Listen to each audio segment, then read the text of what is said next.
اعوذ باللہ من الشیطان الرجیم، بسم اللہ الرحمن الرحیم۔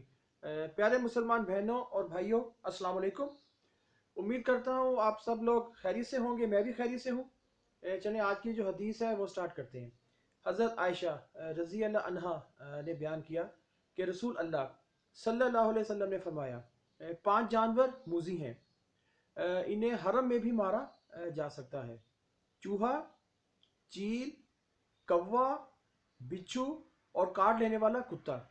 اسی طرح حضرت عبداللہ بن عمر رضی اللہ عنہ نے بیان کیا کہ رسول اللہ صلی اللہ علیہ وسلم نے فرمایا، 5 جانور ایسے ہیں جنہیں اگر کوئی شخص حالت احرام میں بھی مار ڈالے تو اس پر کوئی گناہ نہیں: چوہا، چیل، کوا، بچھو اور کاٹ لینے والا کتا۔ اللہ تعالی ہم سب کو بہترین عمل کرنے کی توفیق دے، آمین۔ السلام علیکم ورحمۃ اللہ وبرکاتہ۔